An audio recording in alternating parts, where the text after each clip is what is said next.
Let's pretend somebody just got engaged. Beautiful, you have this beautiful ring right now, and now you have to plan your wedding. What would be the first step? Where do you start? The first thing I would say is once you get engaged, to take a beat, to pause. People always want to move into action. It's very common to be super exciting and want to post on social media, want to, start telling people and inviting people. I always say, take a beat, pause, and enjoy the moment, right? Make sure you are able to process what's happening and don't dive in right away. Give yourself a week at least of just enjoying. But once you've kind of calmed down and been able to process, I would say the first thing to do is to have a conversation with your partner. Well, hello everyone, and welcome back to Bougie Best Friend Podcast. I'm your host, Coco, and welcome to the Bougie Bestie community. First, I want to say that if you have not joined yet, you got to join my broadcasting channel on Instagram, where I host weekly giveaways and I share kind of the behind the scenes, and I tell you about a new upcoming podcast episode. And it's just kind of like a more private conversation with all my bougie besties. In today's episode, we're going to talk all things wedding planning. Growing up, I'm sure most of us have dreamed of having this huge, beautiful wedding.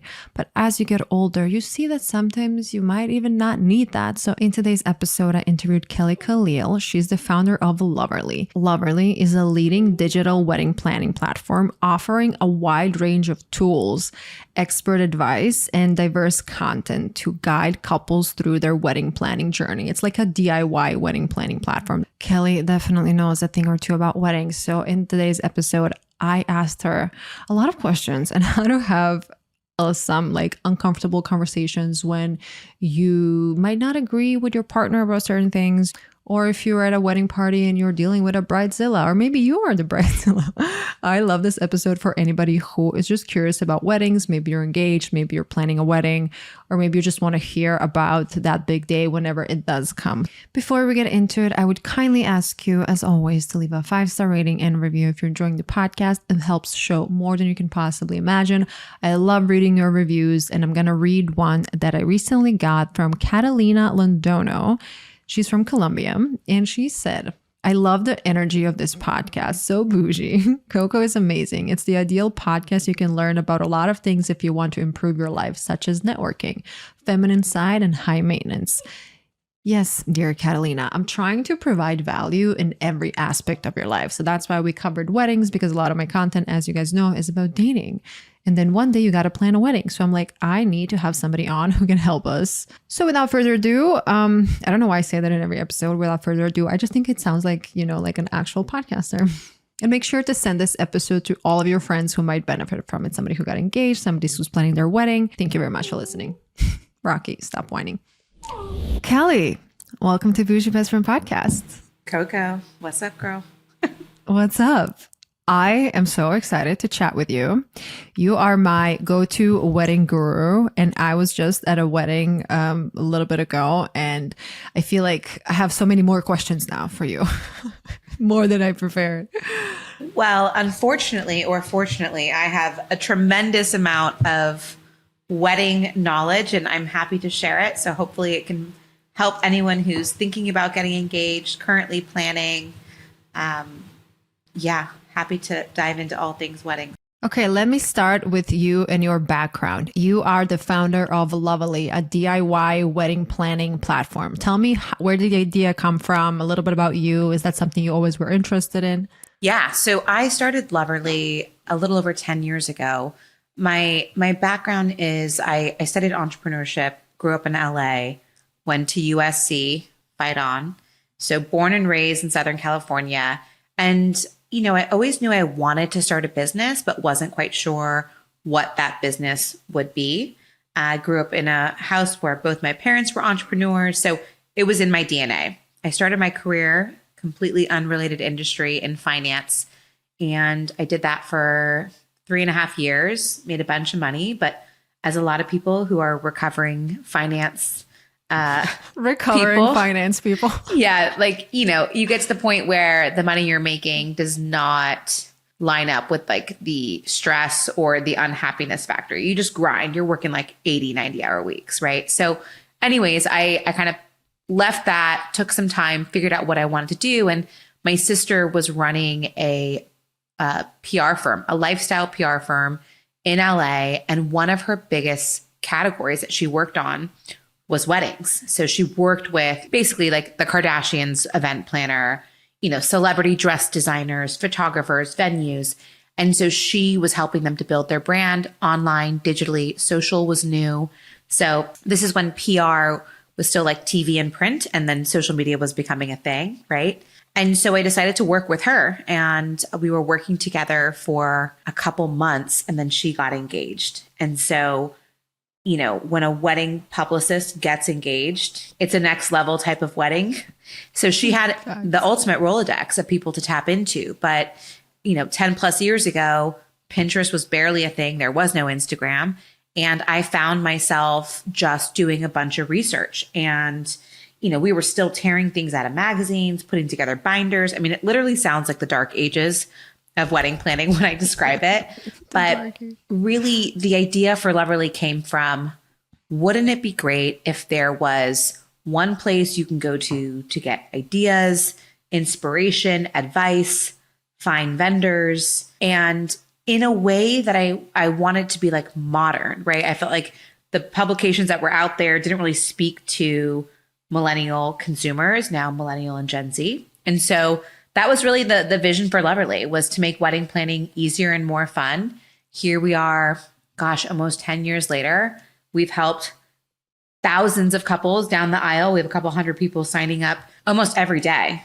We offer free wedding planning tools, everything from a wedding checklist to a guest list manager. That means collecting mailing addresses, managing RSVPs, et cetera, helping you find your vendors. So we offer that full suite of tools for really, I would say, the DIY person, but also the person that's like digitally focused. So if you just want to have a simple tool that brings it all together for you, that's what we do. Totally free. Create an account at loverly.com. It's been a journey, but it's very rewarding when you hear couples say like, oh my gosh, your tool like saved my life. It was so easy. It was great. Because people get overwhelmed with wedding planning. It's a lot of information. It's a lot of spend. And so, yeah, we just want to make it easy and fun. Okay. A million questions in my mind. This is how I want to do this conversation. Let's pretend somebody just got engaged. Beautiful. You have this beautiful ring right now, and now you have to plan your wedding. What would be the first step? Where do you start? The first thing I would say is, once you get engaged, to take a beat, to pause. People always want to move into action. It's very common to be super exciting and like want to post on social media, want to, start telling people and inviting people. And I always say, take a beat, pause, and enjoy the moment, right? Like make sure that you are able to process what's happening and don't dive in right away. Give yourself like a week at least of just enjoying. But once you've kind of calmed down and been able to process, I would say the first thing to do is to have a conversation with your partner. And the conversation is going to be something like this. What do you envision for this wedding? What is on your mind? You need to align on what you both want for your wedding day. That means where you want to get married. What is the vibe of the wedding? What is the scale of it? Is it small and intimate? Is it a destination? Is it a big blowout party with all your family and friends? Then you need to talk a little bit about budget. How much do we want to spend? Who is contributing? Are you both paying for it? Do you have family that's contributing? How do you want to pay for it? Having the money conversation, very, very important. And I actually have a number of videos and articles on this because money, when it comes to weddings, can be a very, very touchy subject, probably one of the most heated and overwhelming. And then the third thing you want to talk about is who you're going to invite, because the guest list itself is going to really impact the budget, how much you need to spend, and where you can have the wedding. So I've had a bride-to-be on my podcast where she went and booked a venue that she loved and she was so excited about. She was so eager to lock in the wedding venue. It was the perfect location, vibe, the entire thing. And then once it was signed and she had paid the deposit, her and her fiance started working through their guest list. And turns out, big mistake. The venue only fits like 120 and their guest list is double that. So she's having a major crisis, right? Either change the venue or cut the list. So, and how much is usually the deposit? Is it 50%? I mean, it depends venue to venue, but you're going to put something sizable down. It could be anywhere from 25% to 50%. So be prepared once you find the venue to write a check. Because if you want to lock in your venue, you're going to sign a contract and you're going to put a deposit down. And you need to read that contract because it is a legal agreement. And they're not like overwhelming and crazy and super scary, but you should read through it line by line and understand it and make sure the wedding date is correct. You and your partner's names are correct. The payment schedule you're cool with and it works for you. Yeah, you just want to make sure that you're comfortable with the contract, you're comfortable with the agreement. It's not a small amount you're committing. And I would say that the venue probably is the agreement that you want to fully understand, because some things that may be in the agreement are things like what vendors you can work with. Some venues have lists that you only can work with their preferred vendors. Yeah. Things you need to know. What time are you allowed to go till? Right? Like some venues, if like, I think Malibu, California is a really good example. That whole town of Malibu, they have like a noise ordinance where by 10 p.m., everything needs to be shut down. So there's no music after 10 p.m. The police come and the venue coordinator will shut down the party because they don't want to lose their license. Right? So Croatian people should not go there because our weddings are usually till like 5 a.m. Oh, yeah. I mean, I'm not a huge fan of, but go ahead. Yeah. If you're trying to rage, you want to make sure that the venue accommodates that.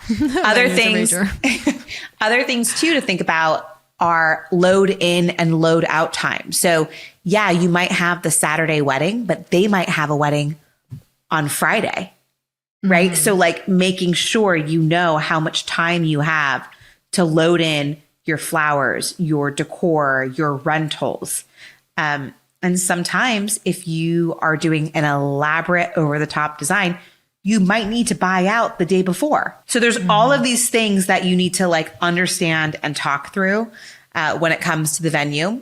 One more thing I would also flag is some venues have very, very strict rules on what you can hang on the walls and what you can put up. What about getting married in like somebody's backyard or renting a house? Does that save you money? So that is a really common myth that happens when someone's planning a wedding. Because the wedding venue is, I would say, the single largest line item on your wedding budget, right? You think, oh, I'll just get married at my parents' house or, you know, my friend's house or whatever it is. The problem with that is unless that house, that home, that venue is set up to do events, you have to bring everything in. So at first you feel like, oh, I'm saving money on the venue fee, but then you have to bring in bathrooms for 200 people. And tell me an example. How would that even work? Well, you're not trying to bring in like a porta potty, but think about like a movie trailer. Like when you're on set of a movie, they have really nice, almost like little trailers that look like they have like marble floors and they're actually nice but they cost like $3,000 to rent them.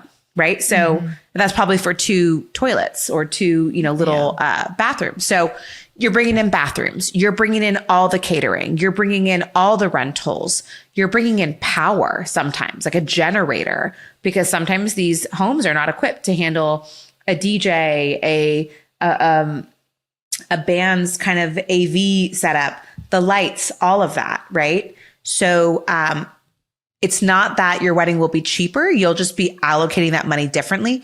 And it could be more stressful because there's going to be things that you don't know, right? And so I would say if you're doing a full scale wedding production at a home, you're going to want a planner who knows, logistically what you would need to pull that off. So it's not always cheaper to go that full DIY route. It oftentimes can be more expensive and more time, more logistics, more stress.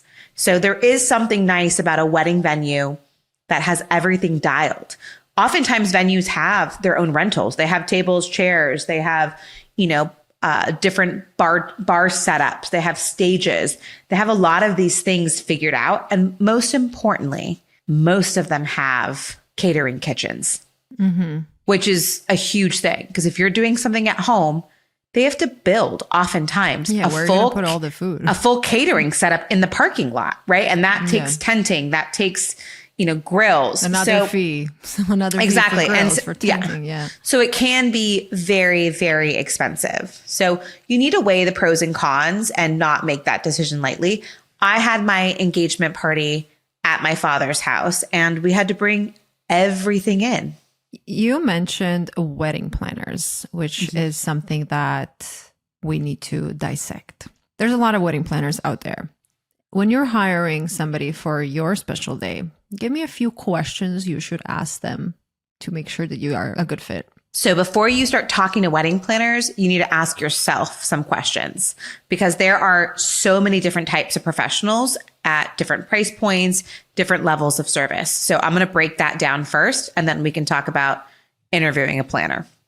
So you can go from something as simple as a day of coordinator, which is someone you might hire to start helping you 60 days out from the day of the event. So they'll put together your day of timeline. They are there on the day of the wedding and they're coordinating all the logistics of delivery and setup. So while you're getting your hair and makeup done or getting dressed and getting ready, you can be fully focused on your actual wedding and not worried about was the cake delivered, etc. So at a minimum, I would highly recommend getting a day of coordinator. That's kind of the entry point, right?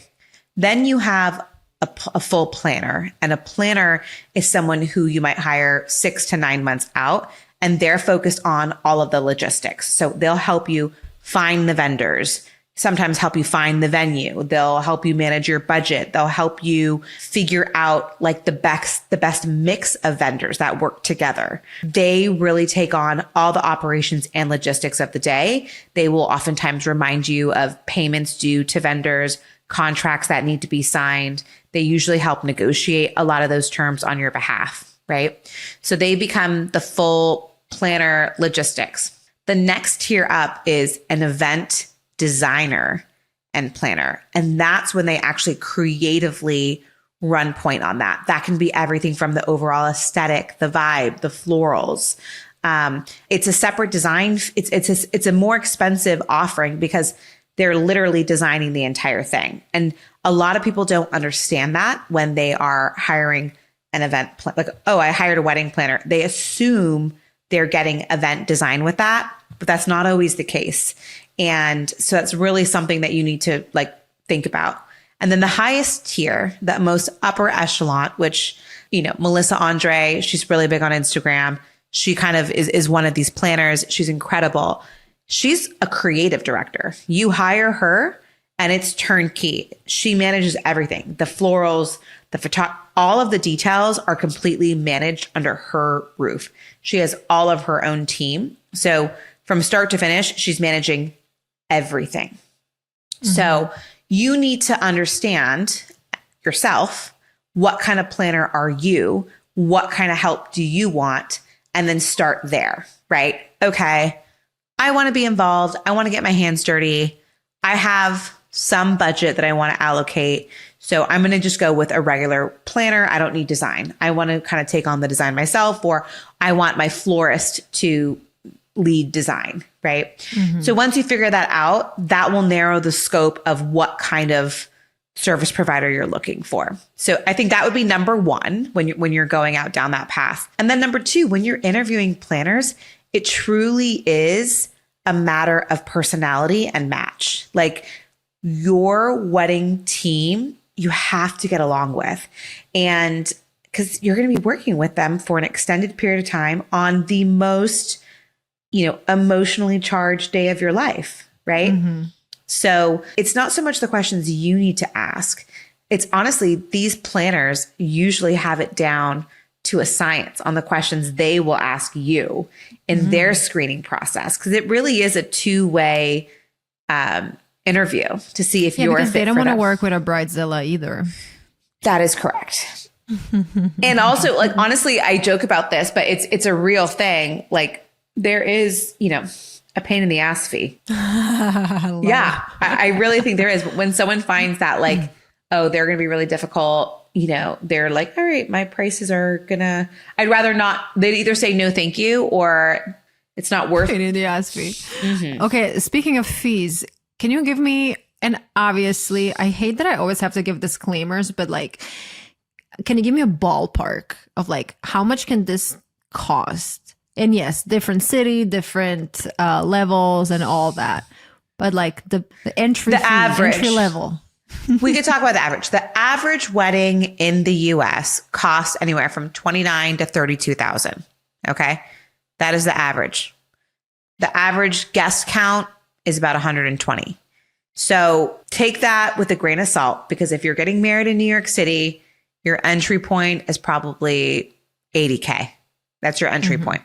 Luxury weddings are, which this sounds like a lot of money. It's not even luxury at 100,000, which sounds crazy, but 150,000, 200,000 is an entry point. Now, I realize that is a down payment for a house. That is, that is your student loans. It's a lot of money. And so you really, again, going back to the early conversation with your partner, you need to draw the line in the sand as to what you're willing to pay, because you can have a beautiful event at any budget. And if you only have a $15,000 budget, maybe you're just hosting a beautiful dinner party with 20 friends and you're wearing a beautiful dress and you have a photographer there. You know what I mean? Like there's ways that you can pull off a beautiful wedding at your budget. So don't be discouraged by that. But, if you're looking at Instagram and you're seeing those beautiful tents with floral chandeliers, a tent can cost $20,000 just for the tent. It's not cheap. Not cheap. The chandeliers are usually a bit pricey. I want to stay here for a second when it comes to like money conversations, because they are very uncomfortable. So speaking of the conversation with your partner, what if you just don't align on what you want? How would you solve that? I mean, that's a tough question. Honestly, if you can't get through the money conversation, then you probably shouldn't be planning the wedding. In fact, you need to figure out how to align on that. It's really important. I think what ends up being a factor that I will say that comes into play oftentimes is if one of the people in the couple, their parents are contributing, right? So sometimes a parent might allocate, oh, I'm going to gift you $30,000 towards your wedding or whatever it is, right? That oftentimes can come with its own set of stress and anxiety. So go down this road with me. The mother of the groom, I'm going to help plan. We're going to give you all the dollars, right? Now. And then it's her wedding, basically. Exactly. And that's something to consider. Whoever pays has the power. And I had Jove Meyer, who's an incredible Brooklyn-based planner and designer, and he said that, and it stuck with me because it is true. Whoever is paying is going to control the guest list. They're going to control the design, the aesthetic. And so if you Maybe they're going to hire their own wedding planner that you don't like. You don't know. And so it's really important that if you're getting contributions from family, I would suggest they actually give you the money and that you personally sign the contracts and you pay the deposits yourself. Because if your future mother-in-law, her name is on the contract, she can call those people and she can redesign your wedding. Oh my God. Did that ever happen? I've heard of that. Something? I've heard of that multiple times. Yes. Wow. This is wild. Okay. what cost? I mean, we're talking about money here a lot, but I think that's like a huge part of that entire day. But can you pinpoint something that people usually just get like super surprised? Like what kind of like fee is like super surprising? I think people are surprised at the cost of rentals, things like building out a dance floor. If you want a custom decal on your dance floor, if you want a tent setup or a beautiful light installation, I think people are shocked by those prices because, like I said, they can be very, very hefty. And I think people are surprised by the cost of flowers. You know, when you have a product, right? I'm calling flowers product, but when there's seasonality, when there's labor involved and shipping and all of this stuff, flowers can get very expensive very quickly. And we're in a world where we see so much on Instagram and you see these insanely beautiful installations and people don't realize that's a $50,000 floral budget. One of my friends got married in Dubrovnik, or the way we would say Dubrovnik. And it's like higher on some kind of, I don't even know how to describe it in English, but like it's like you have to climb somewhere and their wedding was something like that. And they had a carry fee because people had to carry, you know, chairs and everything. And they were like, that was just so surprising. What about the wedding dress? Do you think people usually like rent or they buy it themselves? So I think wedding dress rentals are very popular overseas. Like I know I'm half in Croatia, everybody's like renting, right? Yeah. So same. So my father's whole family is in Lebanon. So I'm Lebanese. And all of my cousins who are my age, when they were getting married, they had these over the top, beautiful gowns. We're talking like $50,000 couture gowns, but over there it's rental. So they would pay what we do over here. American brides pay like to buy the dress. They would pay that to rent the dress.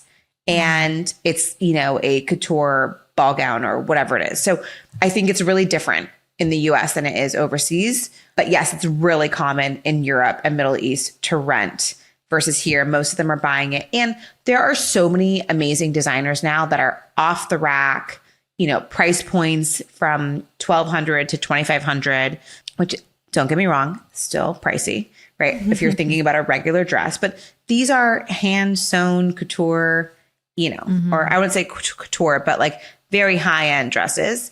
And then you have the most beautiful designers in the world. They're making dresses 15, 25, 30,000. I mean, you know, they can get up there. But again, there are dresses at every price point. What about destination weddings, since we're talking about overseas? What is your opinion on destination weddings? Huge fan of destination weddings. I think one, by nature of it being a travel situation, it's going to narrow down who comes. Not necessarily just because of cost, but because of who wants to make the commitment to the effort. And and the effort. And so I love destination weddings because for a couple of reasons. One, it's not just one day, it's a weekend, right? Or it's a couple days. So it ends up being a really amazing experience because everyone's together for not just 1 or 2 days, sometimes 3 days. They really get to know each other and you can have multiple events. Also, depending on where the destination is, there can be amazing activities or just beauty of that area. If you're doing it in Mexico or, you know, Croatia or wherever, right? There's oftentimes cultural experiences that you can put on for your guests that make it really, really special and memorable. How do you control that wedding though? I'm guessing everybody needs to have a wedding planner if they're doing a destination wedding, or at least they have to be really present at the destination or something. But how can you control actually what's going to happen if you're not there? Yeah, control and weddings is a hard two words to go together. If you're doing a destination wedding, you're definitely going to want to have a planner and or oftentimes venues, if they are specifically destination wedding venues, like most, say 70% of their weddings are people from, you know, different destinations. They usually have things dialed in for you, but just know if you're using the venue's planner, you're going to be limited to their go-to, who they work with and, you know, who they recommend. They have like their their template, if you will. Whereas your planner is working for you, your vision, everything from scratch, right? What kind of trends are you currently seeing? Because I'm sure like your Instagram, Pinterest is like wedding, wedding, wedding. Trends are so interesting when it comes to weddings because, when I started the company 10 years ago, there was a very, very specific aesthetic that was very popular. It was the very light and airy photography with, soft finishes and the big lush pink. It was very romantic and classic was the vibe. And then there was like a rustic vintage, like everyone using mason jars and succulents and typewriters and suitcases. That was like in the 2012s, 13s, right? And then we saw a trend, I would say a couple of years ago, where the photography turned kind of moody and dark and almost having a little bit of like an amber. Yeah, but like having like a moodier, dark, almost orange. I don't want to say orange, but like that tone on it, right? And then you saw a lot of pampas grass and you saw a lot of these like dried flowers. I remember pampas grass. Yeah, phase. that was a couple of years ago, right?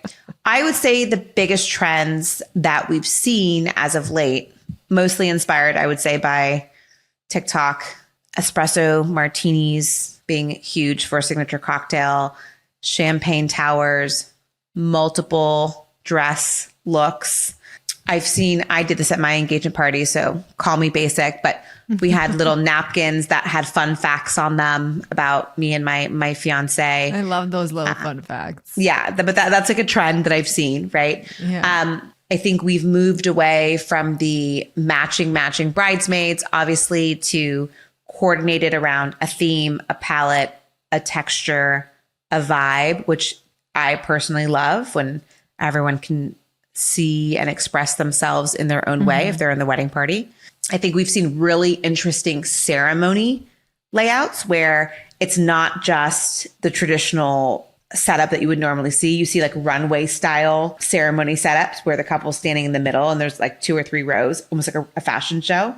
So yeah, there's a lot of really fun things out there. But the thing with trends, just my advice on it is like, just don't get sucked into them because they are very time sensitive, right? Like you don't they want do to look back 10 years later and be like, what was I thinking? But if you love something, if you think something's really cool and like it resonates with you, then go for it, right? But like what I hear a lot of, brides who are planning, like they want to include and I want to include this trend and that trend. And, and they're doing it mostly for the gram or for TikTok. You know what I mean? So it's not even... Yeah. Okay, speaking for the gram and TikTok, I think I saw this on TikTok that you can hire a team that's going to help you create content for your wedding day. I think that's brilliant. Like those little transitions with your bridesmaids. Like I would love, obviously I love social media. So I would love somebody like that for my day. So I don't have to think about content. So that is totally a thing. That is definitely a trend. I don't mind it because the last thing you want to be doing is be the person on your phone trying to capture content, especially if you're the bride. But even if you're in the wedding party, you should be there for your bestie, not necessarily worried about the transition or et cetera. So yes, there are a couple service providers out there. This is what they do. Some photographers have it as an add-on service, but I have seen it more and more, especially with influencers and Gen Z getting married. They will hire someone to... I'll have a full team. Yeah, exactly. Photo, video, there you go. But all on the iPhone making the transitions for sure. Let's talk about the bridal party. So as I mentioned, I'm from Croatia, and at least when I was growing up there, having bridesmaids wasn't really a thing. You would have a maid of honor and that's that. But living in the US, I see that's a huge thing. And like, for example, my boyfriend is American. And if we are about to, whenever we do get married, I don't even know who I would put as my bridesmaid. Like I didn't go to college here. My childhood friends are back home. So if something like this happens, or maybe like the girl has a million friends and the guy, maybe he moved there, like how would you navigate that situation? Yeah, wedding parties can be tricky for some people. This is a big point of stress because there's a pressure to feel like you have to have the same amount on each side, bride and groom. Yeah, right? I don't have or that both many sides. friends the way he does. Yeah, well, and that you don't need to have the same, right? Or sometimes you'll hear stories where the mother-in-law or the mother of the bride, like, really is lobbying for a cousin or a family member to be in it. It's a thing. It's a big point of stress. Now, here's the thing about wedding parties. The trend and what is acceptable has changed so much just in the last 10 years. Like, the average age of couples getting married 10 years ago was like 27, 28. Now it's 31, 32. So what we've seen happen is, as the average age of people getting married has gone up, the amount of people they're inviting, as well as the wedding party, goes down. Because if you get married at 22, right out of college, you're going to want like 25 of your, sorority sisters in your wedding party. And that's what you used to see a lot of, right? Now I'm seeing a big trend where people have no wedding party, or just one person stand beside them, which I think is really beautiful. The other thing about wedding party is you don't have to have, if you're a woman, just women on your side. You can have men and women on either side, which I really love as a trend. The number of people on each side doesn't need to be equal. So you can have 3, he can have 10, no big deal. So the rules have changed. There are no rules. Throw them out the window. What you want is people around you that are truly going to support you during this planning process, because a lot of stress that brides have oftentimes is in managing the expectations or the drama of the wedding party. And you don't need that. So tell me more about that. What kind of drama can happen? I mean, I would just say choose people who are low maintenance, go with the flow, but I'm high maintenance. Are easy. Well, I mean low maintenance as far as like, if you're in someone's wedding, you're not going to make it about you, right? You're there to support. You know what I mean? And some people will make things about them. Like, I have to say, when I was working as a makeup artist and I was doing weddings, sometimes I would have the wedding party be more annoying than the bride. I was going to say, I've heard that from multiple makeup artists. That's like a thing. I'm like, it's not about you. Like, I don't need to redo your makeup the 3rd time because you don't know how to express yourself. And because like you thought that a smoky black eyeshadow is going to look fantastic on your like light pink dress. Like, that's not my fault. Yeah. But yeah, that can be sometimes really annoying. Yeah. And it comes, the stress usually comes not just on the wedding day, but if there's going to be a bridal shower or a bachelorette weekend. In fact, on our podcast, we had the batch boss, I think is what they're called. There's 2 girls who plan bachelorette parties for people. And part of the reason why they do it is because there's so much drama between coordination and the bride doesn't want to deal with it. And or the maid of honor is like, yo, I didn't sign up for this. So they bring in someone to help plan, because it creates order to the chaos. It helps like almost create a system for voting. Where are we going to go? How much are we going to pay? What are the budgets? What are the activities? Because managing 7 or 8 different personalities of people that you know from different life stages can be really challenging. So I hear the stress around the pre-wedding stuff. And then if those bachelorettes don't do well, then the day of the wedding can be tense. Yeah, I've been to, honestly, maybe even just one bachelorette party, because as I said, most of my friends were getting married in Croatia around the time when I moved to the US, and I couldn't even afford flying back and forth, and let alone that's an expensive flight. Oh yeah. But recently my friend had a bachelorette in Vegas, and even though everybody was so different, we all got along great. But I'm sure there's a lot of... What was the average age of the group? We were a bit older. Yeah. I mean, 31, 2, 3, maybe some girls were a little older. There's like a maturity factor there. And also like if you have the dollars to pay for it and you're, you know what I mean? It was not like cheap. yeah, Vegas can be pricey. A couple $1,000s was like, you just have to do it. And when it comes to hair and makeup, who usually pays for the bride? Let's say if you're maid of honor, then mother of the bride, and who is traditionally supposed to pay for it? Are people getting their makeup done or the bride?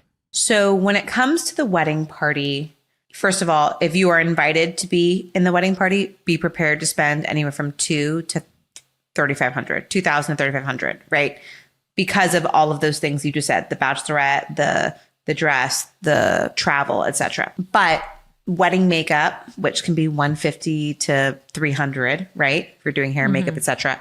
That is completely up to the bride and if it's in her budget. So sometimes the bride will gift it to, potentially her mom and or her maid of honor. If not, it's totally fine. Bridesmaids don't need to have their makeup done. You could say, hey, I'm bringing on a makeup artist. This is her rate. She's going to be here at this time. She does hair and makeup or whatever it is. If you want to pay for it, here's the cost. It's up to you. Let me know by certain time date, right? But, you can't not pay for it and then be upset when you don't like the way someone did their own makeup. Yeah. So just keep that in mind. Don't be a bridezilla. But yeah, it's totally dependent on the bride's budget and what she's willing to do. There's really no obligation there. But if you are in the wedding party, that is something that you should kind of in the back of your mind carve out that there will likely be a hair and makeup cost. And the dresses, they usually pay for their own outfits? Or yeah, more and more we're seeing the wedding party choose their dresses, which is why, again, going back to the trend of letting them pick their own dress in a color palette, in a, theme or whatever it is nice because you can find a blush dress for $50 or $30. Yeah, exactly. Exactly. I just think as a bride, be compassionate to the wedding party, especially if you guys are younger or some of your friends don't have the income, they're in school or whatever it is. Like, you don't want them to feel obligated to have to spend a lot of money to celebrate with you. You know what I mean? Because it can make it really stressful and uncomfortable for them. And you sometimes don't know how to communicate that you don't have money or don't want them to know that you're in some People kind of have a lot of shame issue. around that. Yeah, they don't want to share like, hey, I don't have $400 for this designer bridesmaid dress, which, that's a lot of money to wear a dress one time. A trend that I really like is having a theme for your wedding, but like a color. So everybody's wearing either black. Like a palette. Yeah. I've seen on TikTok a lot of like everybody's wearing black. Yeah. Just the bride and groom are maybe wearing white. But I think you mentioned before or somewhere on your page, like different colors. Maybe everybody's wearing a shade of blue or shade of green. I think that looks really beautiful. Yeah. I've seen some really beautiful weddings where they give the wedding guests a color palette. And that way everyone comes, like you said, in a shade. So I saw a really beautiful wedding where I think the color palette was like indigos and shades of blue. So all of the wedding guests were wearing shades of blue, right? And then the couple was in all white, which was beautiful. I've seen for rehearsal dinners or engagement parties where it's like, hey, the theme is like blush, shades of pink, and everyone's wearing that. And, it is really fun because you have beautiful photos and it's very editorial. But as a warning to guests, make sure you read the invitation and you look at the wedding website and you read the recommendation for attire, because I know, especially with my guy friends who've gone to weddings, they're like, what does this mean? Like beach chic, like nudes, like what does that mean? Whatever the description is. And so just be kind to them. If you're going to choose a color or a theme, make it something that is like accessible and not so like specific. Drop a few photos so people can get inspired. Put a mood board. For sure. Put a mood board and make it very clear on your invitations, because not everybody reads the invitations. Oh, people don't read them. So make sure not only do you have it on the invitation, but then when you send out like your reminder messages to guests, like, hey, excited to see you next weekend. Remember the color palette or the color I told you. Exactly. What if somebody shows up wearing white? Oh man, that is a rough one. Who's supposed to tell them? Who's supposed to throw a glass of wine on them? I know. I think there's a video that we posted on Loverly that Alexandra Madison. Yeah, she's so funny. So her and John were on the podcast, her and her husband. They're like these hysterical TikTokers, and they do a whole like video on this, and it's got like hundreds of thousands of views. I mean, look, I'm just going to say, you're an adult. At this point, don't wear white to a wedding unless it literally says, please wear white. Number 2, don't wear something that's even like similar. If it's like a silver sequins or like a creamy beige that's very, very like champagne, almost like borderline white or cream, just avoid it. There's so many beautiful options out there. Just don't do it. And if you do it, karma is coming for you. I don't know. I don't know what to say. Maybe the wedding planner goes and gives them a men's coat to put on. Yeah. I mean, I don't know. It's a tough one. I would definitely have like 5 black outfits on the side for somebody to like change into but you know, I don't think anybody does it on purpose though. I mean, maybe they kind of just like don't see the way the dress looks maybe at nighttime or something. I don't know. Have you seen that? Is that like a common theme? I mean, sometimes? The thing that I've heard, honestly, when it comes to the wearing white is usually not a wedding guest. It's honestly like some level of drama between like the mother-in-law, the mother of the bride, the father of the bride. It's always like the family members. I don't know why. The toxic family vibe. Yeah. Or maybe it's the toxic cousin or I don't know. Yeah, the cousin that was always jealous of you. Or the sister-in-law that is a nightmare. I don't know. Please don't do it is all I have to say. Yeah. I mean, maybe even in the invite, you can say like, don't wear white to my wedding day. But speaking of invites, I've seen a lot. So like I've seen either people like send a paper invite. What I've seen on TikTok, that people make like a little video, like an editorial video, and then they send you like an email invite. So can you walk us through different types of invites? Yeah, invitations really set the tone for your wedding day and your wedding event. So if you are having a more laid back, relaxed backyard wedding, right? Like you might not need to have a crazy formal invitation, right? So it's totally up to you. And this is something where, again, invitations can happen at any price point. You can have a single paper that is just regular printed and shipped. You could have a thick cardstock, calligraphy with wax seals and belly bands and pigeons and liners and dried flowers. I mean, you can go, people can spend up to like, I've seen people spend like $20 on in one invitation. And then the to mail it is like $3. So it can scale very, very quickly, but you also can do something very, very simple and cost effective. And then there are people who just are doing like, if it's a kind of casual, less formal wedding, more like a dinner party or reception, they might just send a digital one, a paperless one. So like for my baby shower, right, it was a quick turnaround. It was within like 30 days. I just sent a digital one, and it was great because all the information was there. People were able to RSVP quickly. But if you're doing like a destination wedding, or, a lot of people spend 18 to 24 months planning their wedding, you can send a save the date to let people know right away. Then you can send the formal invitation to follow. And inside that invitation, you can have a QR code that goes to your wedding website. You can, have different paper installs for directions or your registry, or, what's happening for the rehearsal dinner. So they can be as minimal or as full blown as you need. One thing I will say, if anyone is currently planning a wedding and thinking about wedding stationery, Loverly has a deal with one of the biggest wedding stationery companies where you can get up to 25% off your invitation. So it's for anyone who has a free account on Loverly. In your dashboard, we have a promo code with Minted. So amazing. And that can save you 25% just right there. You mentioned wedding registry. What do you see now? Again, trends or whatever's current. What's most common? So where I come from, people usually just give cash in an envelope. Yeah. And when I told my boyfriend about that, he's like, yo, that's so weird. Yeah. American. Yeah, no, it's a difference between American, Europe.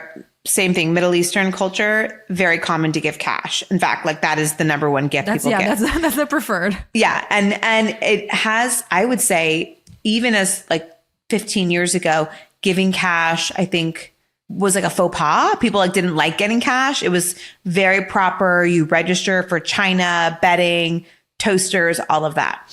Again, because couples are getting married a little bit later, oftentimes they already live together. What we're seeing as a trend for registry is that people are using the registry as their upgrade and splurge moment. So upgrading their dinnerware, their barware to have crystal and to have beautiful glassware, right? Maybe updating their bedding and their sheets to be that really luxe organic Turkish cotton set, right? So we're seeing people, I would say, splurge or add more high price point upgrade items on their registry. And we're seeing them register not just for physical things, but experiences, dinners, classes, date nights, honeymoon activities. And then, yes, you cannot avoid it. The cash registry is here. It's here to stay.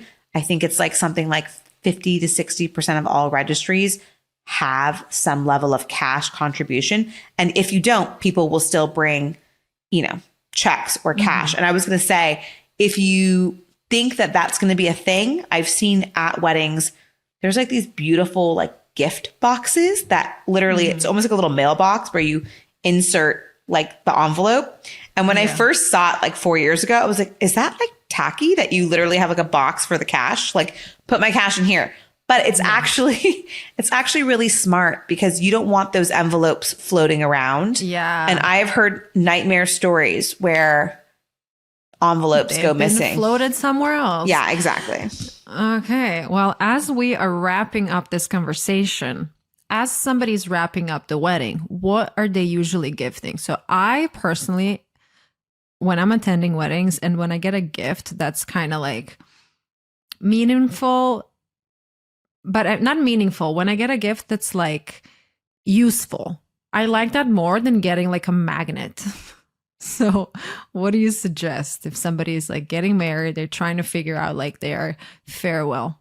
Look, I think favors and gifts are nice if you have room for it in your budget, but it also can be really expensive and not necessary if you are cutting down on budget. Now, what I prefer, and I agree with you, is something that's useful. I don't think doing the monogrammed, like, no one wants like a coaster that says like Coco and Kelly's wedding 2023. Nobody wants that. Like, let's be honest. No, nobody wants that. So just avoid the super cheese, like throwaway, like, garbage. I personally like an edible favor or gift because like whether it's like a honey or, I love that a cookie to go. My first thought was like a weed edible. People have done that too. But I think something that people can, a consumable, I would say that people can enjoy. A consumable. Yeah. I think those are nice. You can get like a little monogram, like a personalized chocolate. I'll use that, but I'm not going to put like a coaster with your name on in my apartment. Yeah, like exactly. At least I'm going to put mine. Exactly. I'm aligned on that one. Kellee, I had so much fun talking to you. I'm pretty sure this conversation is going to be very useful for anybody getting married, about to get married, maybe divorced and getting married again. So thank you for sharing all of your tips and tricks. And please tell everybody where they can find you, where they can find Loverly. Well, if anyone has any wedding planning questions, if you're in the process of planning, send a DM, follow our account at Loverly on Instagram and TikTok. We are always down to answer questions. And you can find us at loverly.com. And we'd love to help you plan your big day. And it's for free $99, no fee to join. Woohoo! Love it. Well, Kellee, thanks again. Thank you everybody for listening, and I'll see you next week.